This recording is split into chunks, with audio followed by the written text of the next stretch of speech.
Então eu vou ler a minha, tá? O nome da minha Bíblia é a Mensagem. Ela é um contexto bem contemporâneo, bem fácil de interpretar e de entender a história, por isso que eu vou ler ela aqui. Eu até tava com a Almeida, mas eu acredito que vai ser um pouquinho mais difícil. Se vocês têm Almeida já é difícil, imagina eu ler outra e ficar tudo muito complexo, né? Então eu vou ler a minha e se tiverem dúvida pode perguntar aqui, eu tento depois ver outras versões, né? Então, um guia simples de conduta, capítulo 7. Não bombardeiem de críticas as pessoas quando elas cometem um erro, a menos que queiram receber o mesmo tratamento. O espírito crítico é como um bumerangue. É fácil ver uma mancha no rosto do próximo e esquecer-se do feio riso de escárnio do próprio rosto. Vocês têm o cinismo de dizer: deixe-me limpar o seu rosto, quando o rosto de vocês está distorcido pelo desprezo. Isso também é teatro. É fazer o jogo do sou mais santo que você, em vez de simplesmente viver a vida. Tire o cinismo do rosto e então você poderá oferecer uma toalha ao seu próximo, para que ele limpe o rosto também. Não desrespeitem o sagrado. Gracejos e tolices não agradam a Deus. Não reduzam os santos mistérios a frases de efeito.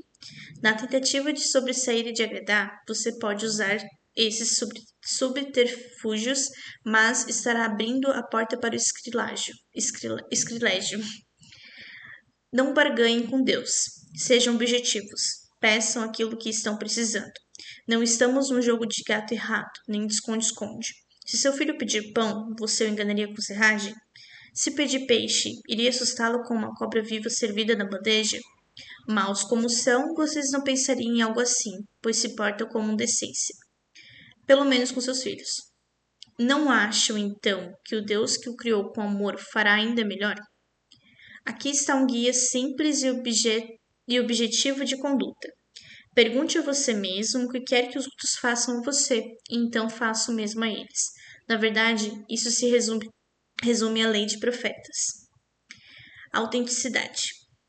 Não procurem atalhos para Deus. O mercado está transbordando de fórmulas fáceis e infalíveis para uma vida bem-sucedida que pode ser aplicada em tempo livre.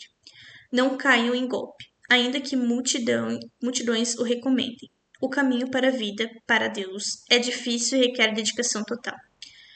Tome cuidado com os pregadores muito sorridentes. A sinceridade deles é fabricada. Eles não perderão nenhuma oportunidade para depenar vocês. Não fiquem impressionados com o carisma, procurem o caráter. Importa o que os pregadores são, mas não o que dizem. Um líder de verdade jamais irá expor as emoções ou as economias do povo. As árvores doentes com seus frutos podres serão cortadas e queimadas. Saber a senha correta, por exemplo, Senhor, Senhor, não levará vocês a lugar nenhum. O que requer a obediência é fazer com que o Pai deseja. O que o meu Pai deseja. Posso até ver a cena, no juízo final, milhares vindo em minha direção e se justificando. Senhor, nós pregamos a mensagem, expulsamos demônios e todos diziam que nossos projetos eram patrocinados por Deus. Sabem o que eu vou responder? Vocês perderam a oportunidade. Tudo o que fizeram foi me usar para virarem celebridades. Vocês não impressionam nem um pouco. Fora daqui. As palavras que digo não são meros adenos ao seu estilo de vida, como a reforma de uma casa que resulta em melhora de padrão. Elas são o próprio alicerce, a base da sua vida.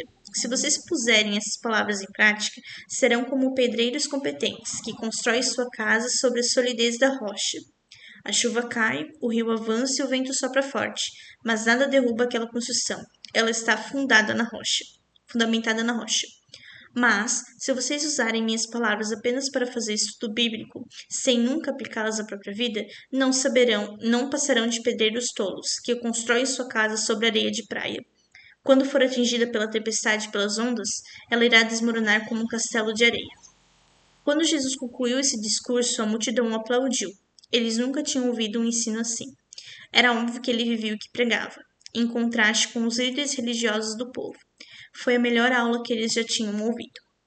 Então aqui eu acabei lendo a minha versão, né, da Bíblia. E para complementar aqui, Jesus nos ensina que, antes de apontarmos o erro dos outros, precisamos olhar para o nosso próprio coração. É fácil julgar, pois todos nós fazemos avaliações diariamente. No entanto, Cristo nos alerta contra um julgamento hipócrita que condena o próximo sem conhecer as próprias falhas. Os fariseus conheciam profundamente as Escrituras, mas muitos não permitiam que seu conhecimento transformasse seu coração. Pedro também falhou ao negar Jesus, porém reconheceu seu erro, arrependeu-se e foi restaurado. Isso nos mostra que Deus não procura pessoas perfeitas, mas corações humildes e dispostos a serem transformados. Conhecer a verdade é importante, mas viver essa verdade é o que produz frutos que glorificam a Deus. Quando escrevi esse resumo aqui, eu lembrei dos fariseus porque realmente eles, né, como eu volto a falar, eles conheciam as escrituras, mas eles não reconheceram quem era Jesus. Então, realmente, não conhecer a verdade é importante, mas viver essa verdade é o que produz frutos que glorificam a Deus. Então, aqui no capítulo 7, a gente viu sobre o julgamento, sobre a trave e o cisco, né? Tipo, antes de julgar o outro, retire o que está nos teus olhos para que tu veja, né? Possa olhar o outro com os mesmos olhos com que você deseja ser visto. Então, pedir, buscar e bater, né? Que a gente deve ser objetivo e pedir a Deus. A porta estreita, os falsos profetas, os frutos revelam o coração, o verdadeiro discípulo, a casa sobre a rocha e a autoridade de Jesus. Então, aqui na casa sobre a rocha também é bem importante, porque, como dito ali, se a gente realmente fizer com o pedreiro, né, mal feito, um pedreiro malfeitoso, né? A gente vai realmente destruir nossa casa feita com areia de praia, né? Não com uma estrutura na rocha como deve ser feita. Então aqui fica as duas perguntas, né? O conhecimento que tenho sobre Deus tem transformado minhas atitudes? Quando corrijo alguém, faço isso por amor ou por me sentir superior? Quando a gente corrige alguém por estar fazendo errado, tá falando errado, ouvindo errado, a gente está fazendo isso por qual motivo? Então, deixar aqui para vocês refletirem. Pode falar ali no grupo também sobre o que pensaram.